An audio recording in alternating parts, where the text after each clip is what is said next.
My name is Craig Shilling, Craig Shilling, and I'm the father of Justin Shilling. And I'm Myre, Buckmyre, and father of Tate Myre. I'm Steve St. Juliana, Stevestjuliana. I'm the father of Hana St. Juliana. Okay, and this is a question for all three of you, whichever one wants to go first. We're inching closer to 3 years since this tragedy happened, November 30th, 2021. What has the last 3 years been like for you as a parent? And obvious grief, but can you explain that to me? Well, it's definitely been an emotional roller coaster. It's been exhaustive. There's a lot of dynamics involved with going through the process, and when I have never gone through it at this magnitude, it's something that you have to learn. You have to try and figure it out. You have to definitely keep your mindset moving forward, and that can be hard because you're thinking about the past, you're thinking about the memories that you had, and it's just it's really difficult. There's a lot of dynamics involved. Family life has been rough. Emotions all around us high. It's difficult interacting with people on a just on your professional level at work, and because it's always that cloud that's looming over your head, and but there's a lot of respect for the process and what we're going through. So it's just it's different all the way around, 100%, in just about every avenue that you walk down. And those are secondary things, not just from the tragedy. It seems like there's been secondary problems that have arisen. Absolutely. It's the battle that we're all in, for the accountability and the need to make the proper changes to prevent this from happening again. So yes, there's fronts everywhere. Buck, I want to ask you the same thing. We're getting closer to 3 years, and that's kind of a big moment. What have those last 3 years been like for you? Tougher than I ever thought it would be. It's been quite a grind. It's been very, very stressful. My personal life, very stressful on professional life. It's been incredibly tough on our marriage, we're just trying to, what makes it even tougher is just the response of the school and our state to the shooting, and kind of devaluing the life of our children, and that makes it, losing your kid in the way we did is hard. And then when you put the response of the school and the state on top of it and devaluing their lives, makes it even tougher. So it's kind of like we're on this island with no support. Nobody wants to be on, I'm sure. Well, it's an island. I'm saying it's not an island. We don't have any support. Yeah. We have us for families. I mean, we got our family, right? But I'm talking about, support from the school and from our state. We got none. Do you feel like that came from the top down in the state? Do you feel like Governor Whitmer gave you support? Do you feel like state senator, congressman? Well, I mean, at the end of the day, this all falls down to local control, right? Michigan schools are all under local control, so the state government can throw their hands up in the air and say, hey, we can't do anything. But in the meantime, they let an insurance attorney have access to our school board and convince them that we're the villains. And so, yeah, I mean, sure, I would love to point my fingers at the state government, and as we all should, because they could influence each other to influence our board to do the right thing. And in 3 years, they haven't. It was our hard work that put pressure on the board. I'm going to ask you the same thing, and I want to ask you too to touch on that, being vilified, because that's something that I don't believe many people would understand. But you guys have been vilified. I know Parkland, I had a few friends that covered that, and they said the same thing. Those kids felt like they were made to be villains. Yep. What has the last 3 years been like for you, and can you touch on that? Well, I think Craig used the right word. It's been a battle every day. I think the battleground shifts from day to day, week to week. But I mean, it's a battle on the personal front, dealing with the loss of our children, the trauma. Then it's been a battle with the school, first with a temporary memorial, then overall response, then the permanent memorial, and it's just one thing continuously after another. As far as the vilification, for me, I've seen some of that. From my viewpoint, it's more of a lack of overall support. Individual people, when you talk to them, are very supportive. But when you take a step back and look at the bigger picture and look at how many people are or are not going to the Board of Education meetings, for example, then it paints a different picture. It's like, so people are supportive on an individual basis, but when you start talking about the bigger picture and the bigger concepts, the community is very divided. And you have a handful of people on both sides that are consistent and visible, and everybody else is kind of quiet. And I want to talk about the sides as well. What are the two sides here? Could you explain that to me? Like, because that is something that's a little jarring to hear. You have, I mean, for me, it kind of boils down to, you have the group that wants to get to the truth of what happened, make change so that it doesn't happen again.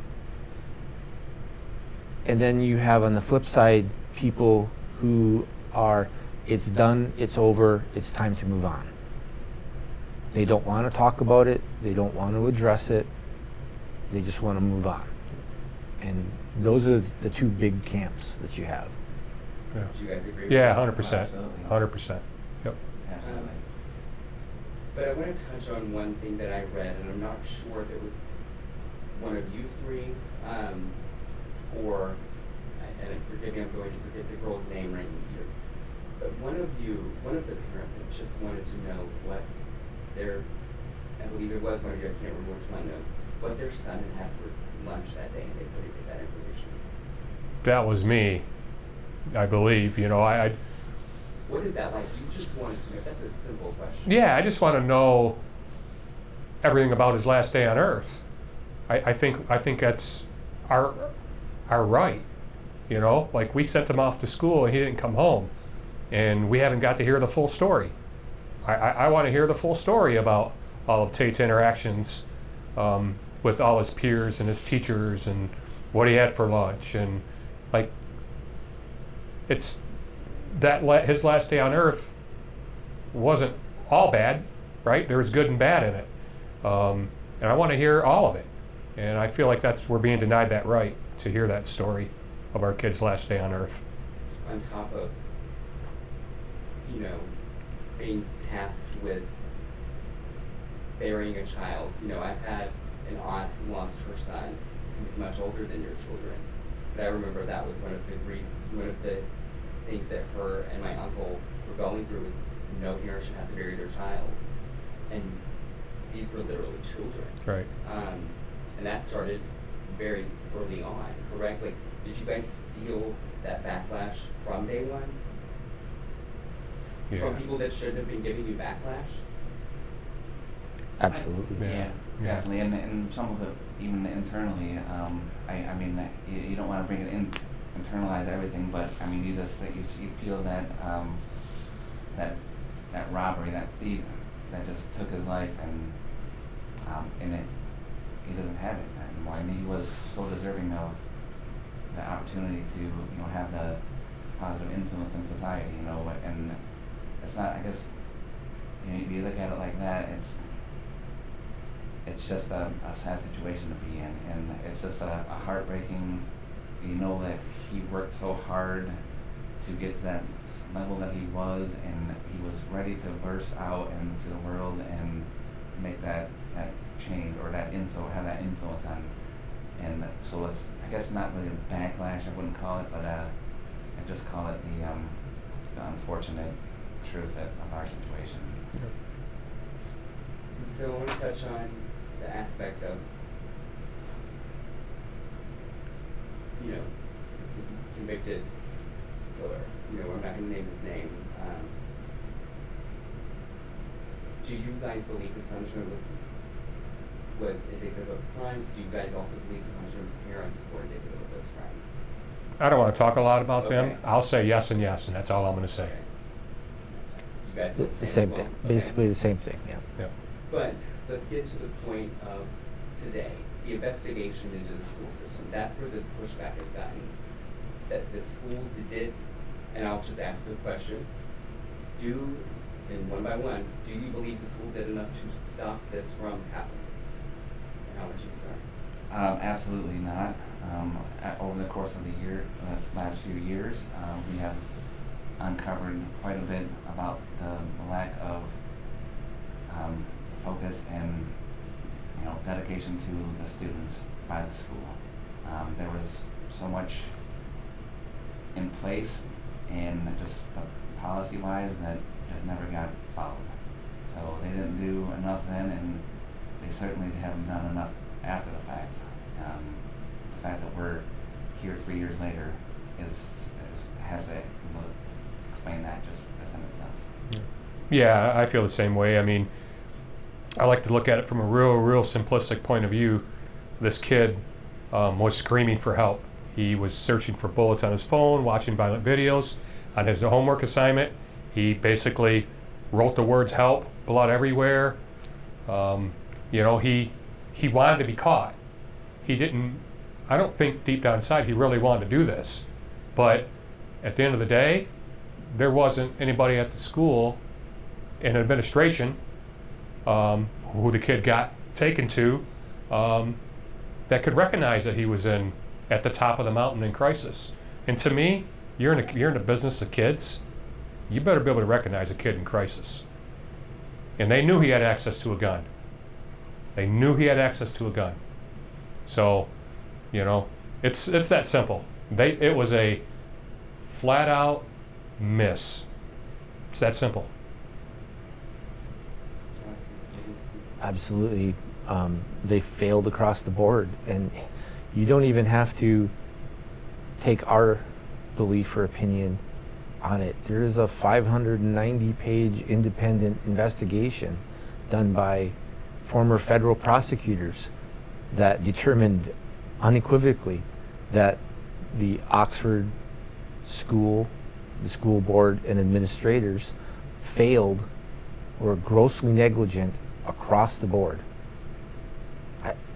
I mean, the conclusions of the report were very clear and very damning across the board. And who did that report as well? Can you remind me? That was by a Guidepost. Okay.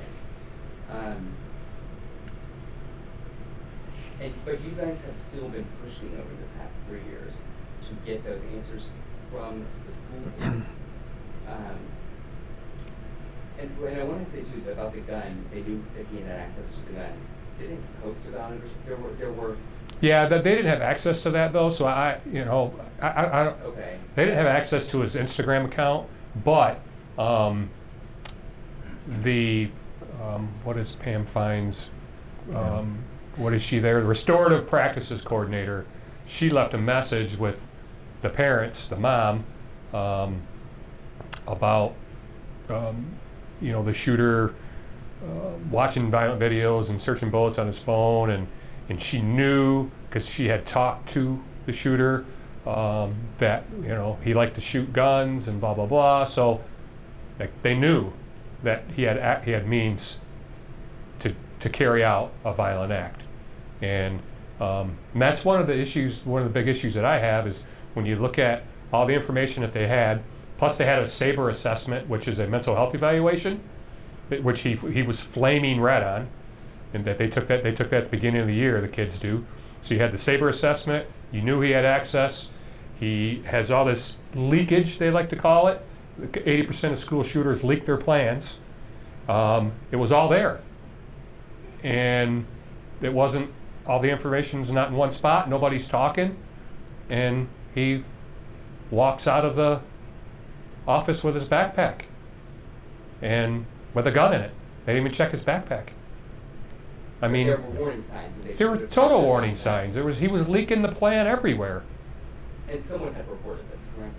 That's what I was under the impression of. There was a reason he was in the office, correct? I can't remember. Well, yeah, because of the homework assignment from the teacher. Right. Yeah. Yep. And do you believe that that's why the school? And I just want to get each one of your opinions was what has the school done? Just explain to me in layman's terms what this new development is and why you believe they took 3 years to get here. You want to start? I'll start off with that. So one of the reasons it's taken 3 years is because it's taken that long, excuse me, it's taken that long to replace the board members that refused to investigate in the beginning. The board that sits now are not the same people when this originally happened.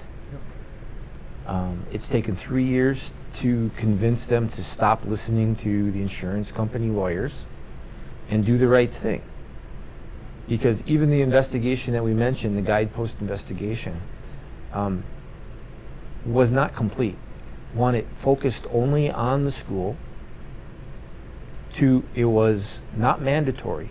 Only a third of the teachers that they wanted to speak to actually cooperated and cooperated to have an interview. So the school board refused to make it mandatory for everybody to cooperate, which per their policy at the time, they could have done. Any safety-related investigation, per their policy, was they could make mandatory for cooperation. They chose not to do that, and then they chose to lie about having the policy in the first place. So it's been taking 3 years to get all of these things out in the open and get a set of people on the board that were finally willing to do the right thing, to call for an investigation for everything that led up to the tragedy, the day of the tragedy, and the response. They've specifically called out as an example of what they're asking for help on is the emergency response, but it's not limited to that. They specifically call out all agencies, which per the board in their discussion, et cetera, includes the school, that are related and relevant. It also includes the fire, am I correct? Yes.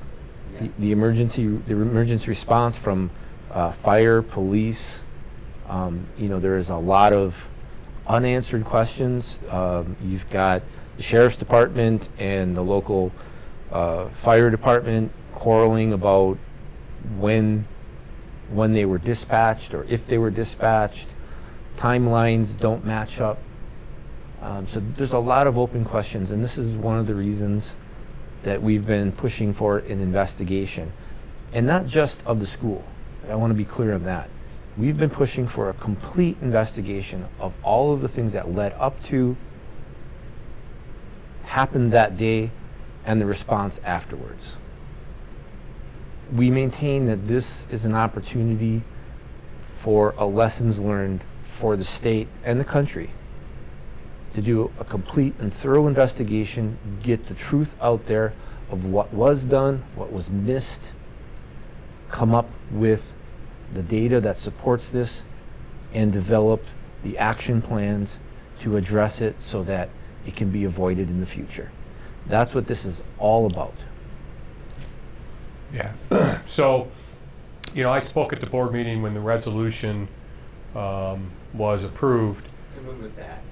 That was Tuesday, a couple days ago. Yeah. And I specifically asked the question, of what they're going to investigate and who.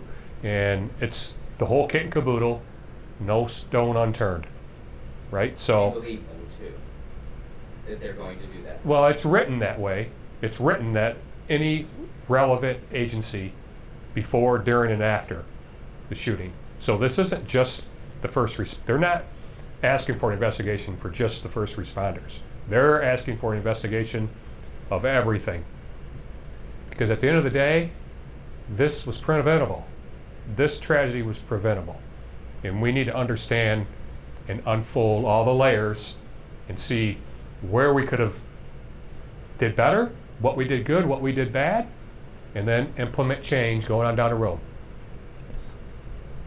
Yes, there's absolutely no way to be able to have that resolution without being able to turn over every stone, without investigating every agency involved. And you just have to start somewhere, and everything happened at the school. It started at the school, and all the other agencies were involved because that's what happened. So I mean, every entity is there, and everybody who was within that school and involved in that process should be able to speak. And that's what the guidepost report, like C pointed out, they weren't mandated, and it was voluntary. And I know with the criminal investigation that they did get into it with some of the players there, but with proffers in place, and they have their way, their comfort level, so to speak. I guess that's what you call it. That's how I feel proffer. And it's there for them, but they have to get around that. They have to be able to get into the minds and find out really what happened. And I want to ask all three of you again, or not again, but the same question. I'm sure you've missed your sons every day, and you miss them for the rest of their lives. But they're the reason you guys are fighting, and I believe both of you mentioned, this isn't just for this instance. This is for all of the instances that have happened. There have been thousands of school shootings since this happened on November 30th, 2021. Right. Is that why you guys are fighting today, to make sure that no other parent has to sit in the seat? Oh gosh, yeah. I mean, I would never wish this upon anybody. I mean, this is hell.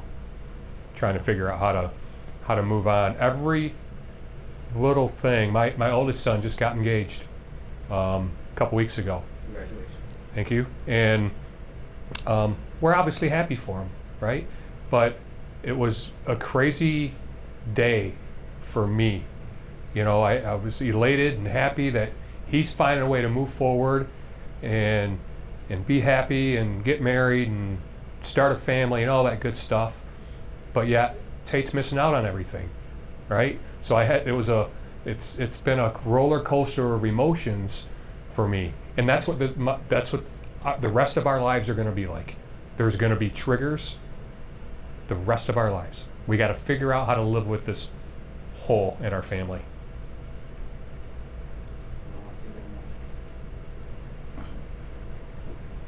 You have to repeat the question again. I'm sorry. I'm sure it's not lost. Nothing is going to bring your son back. Right. But you have been fighting tooth and nail for nearly 3 years. Why do you fight? Is it? It's absolutely to make sure that this doesn't happen again to another family, and to make sure that our government officials that are up there in their comfy chairs are doing their job. You can put policy in place, but if you don't enforce that policy, then you're not doing your job. So, I mean, it's pretty evident that in this case, the policy was in place and it didn't get enforced, and as a result, we lost our kids. So, we have to check our government officials. We have to check our policies. We have to churn it up and make sure that everything is addressed accordingly. And times change. Society is ever evolving, and we have to be able to make sure that our policies evolve with it. And that's what it's about. It's not for reflection of the past. It's for protection in the future. I'm going to ask you the same thing and also add that, the protection of the future. We can't change the past, but we do have options when it comes to the future. Well, that's exactly right. We have to make change. If we don't make change, the same things are going to keep happening, right? So it's about driving the change, about saying we're tired of the excuses. The fact that the school has immunity. I mean, that's one that nobody wants to address. But how do you drive a change in attitude with people if they know that there's no consequences to what they do? There's absolutely no accountability. And so people have to wake up and demand change. The rhetoric aside, gun violence is the #1 killer of children in America. The #1 killer. There is absolutely no reason that stays to be that statistic. Yep. Right? Car accidents, car collisions used to be #1. Seatbelt laws, child car seat laws, everything else were made, enforced, drove the change. Culturally, I mean, when we were kids, you hopped in a car, you didn't put a seatbelt on, right? Yep. Now, everybody does it. It's the first thing you do. You get in the car, you put your belt on. They even have things in cars that beep at you Yeah. until you put it on. Right. Right. There's no reason that we can't take action to drive change across the board. Yep. And there is no one solution. That's why we are tackling this from multiple directions. There's no one easy, simple answer or solution to this. But it all starts with looking at the problem, discussing it, coming up with a solution, and driving forward. So one thing I want to add to that real quick is, I've said it all along, that kid didn't walk into the school with guns a-blazing. He walked out of the counseling office with guns a-blazing, right? So, and the only response that we've got from our system on this is related to the gun, which is the shooter and the parents. When this was preventable, he walked out of the counseling office with guns a-blazing. So there is some upstream stuff that we can look at here, but the system doesn't want to do that. They only want to look at the things that keep us divided, right? And it's going to be a tough thing to fix here. But I think if we can all figure out a way to work together and look at everything, the whole systemic failure, because this was a whole systemic failure, that's how we can prevent gun violence. Not just focusing on gun legislation. Some of that needs to be addressed, right? But that's not the only issue here. And our government thinks that's the only issue. And that's why we're not getting anywhere in solving it. There's systemic upstream stuff that's got to happen. And everybody wants to do that hard work. Well, it's hard, yeah. It's going to be really hard. It's so easy to point the finger at the gun. That's so simple. That's easy. That's the low-hanging fruit. The tough job is upstream. Like, how do we keep kids out of crisis? How do we put systematic checks and balances in place? Like at the school, if they had a very systematic way of how they bring all their data in, and they seen that the shooter was flaming red because they had all this data that said it, now your decision's easy. But all this data's all over all these crazy spots, and nobody's talking and communicating. Those are the types of changes that I think can happen that help prevent gun violence. I'm going to ask you, Greg, is this a done deal? What was addressed at the board meeting recently? Could they still backtrack? And when will we have an answer to that? When would you guys ideally and realistically have the answers that you have been seeking for 3 years? I don't think we'll ever get to all the answers to all the questions. That's how many there are, and it's just as one step is just a small step in the process. So it's not going to be done with just this step. Implementing the necessary changes in the system to prevent it from happening again is another step, but it's still not going to be done because, like Buck said, there's definitely some issues with the gun side of things, and that's a delicate topic, in itself, and it's been so for a long time, and we seem to inch closer to something. I like your comment about the alarm with the seatbelt, and if children dying in school is not an alarm enough about the fact that something needs to happen, then what are we doing here? What are we listening to here? Are we listening to the radio? Is the radio too loud? Because I don't listen to the radio when the alarm's going off. I listen to the alarm and I address the alarm. And this is very alarming. Yep. And it needs to be addressed. And that's what you're hoping this inquiry will do, serve as a blueprint across the country, not just here in Oxford, Michigan. Exactly. I mean, the next step is now they've addressed this to the state legislature, asking them for help, asking them to take action. They're not excluding any other agency, for example, the AG, to come and step in as well, but they specifically requested it from the legislature.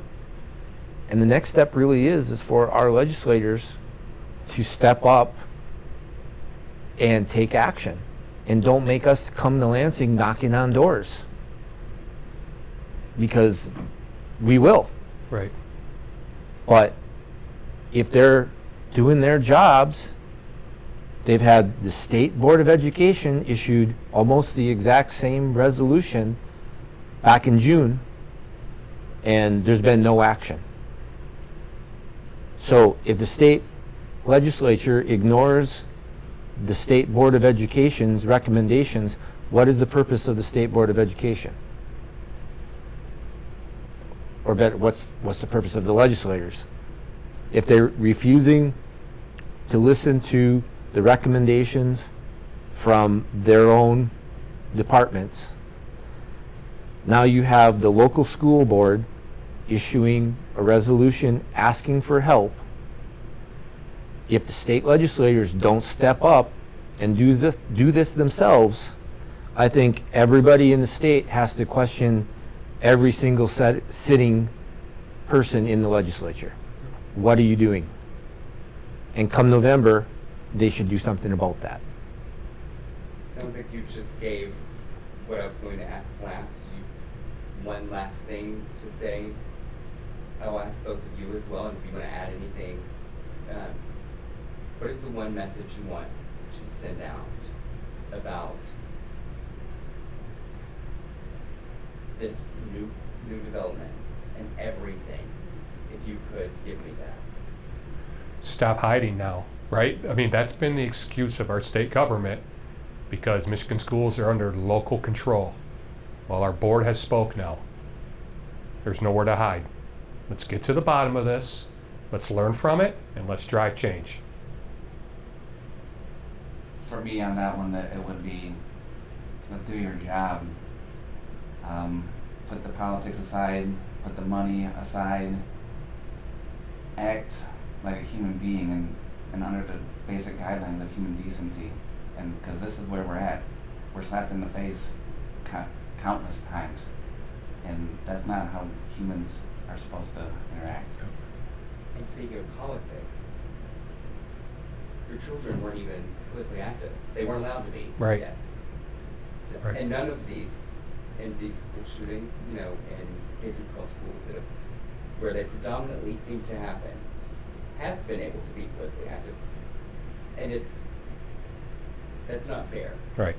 When it comes to this topic, politics shouldn't play a part. End of story. Yeah. Right? My daughter wasn't a Democrat. She wasn't a Republican. Politics and the political parties should play no part in this. As I said, this is a human issue, right? They need to step forward and take action. Simple as that. They need to make change and address what's happening across our country, killing our children. Is there anything else you guys want? No, the only thing I want to, and you don't have to record this part, when you guys edit this, if you could focus on the resolution talk stuff, right? Like, because that's where we're at right now on this, is we need to, this resolution has now, we've waited 3 years for our board to come up with this, and now they have, right? And I want you to just say that one more time, too, because I do think that is important, too. This resolution has been 3 years in the making. Yes. It's not a done deal. It hasn't really given any answers, but it is the first step. It's We're the, really waiting for this it. is the first step for preventing this tragedy from happening somewhere else, right? We've waited 3 years for this, and now we need to take action. We need our lawmakers to not play games and quit playing roulette with kids' lives. And let's drive change. Let's learn from this. It happened. It happened, There's no denying that. right? We can't, we can only move forward and drive change. And that's what needs to happen here. And we got to quit. 3 years have gone by and our state's done nothing. So if another school shooting happened tomorrow, how do we feel about the progress we made? We haven't made any progress because we haven't learned from the Oxford High School shooting. You know? Everybody thinks that this can't happen to them, that it's not going to happen to their town, to their school. You know, if you would have asked this question 3 years ago, everybody in Oxford would have said the same thing. Oh, that's not going to happen here.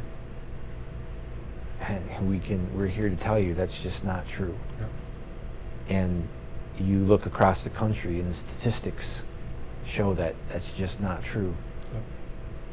The instances are climbing. It's happening more and more and more. And people just have to stop shying away from that, acknowledge it, and take action.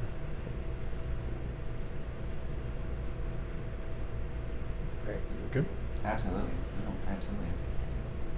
I mean, I feel like, you know, I've summed it up fairly well as far where my stance is, and you know, I'm gonna sit here, I'm with these guys and their families, and I'm gonna sit here, we're gonna go do whatever we need to whatever lengths.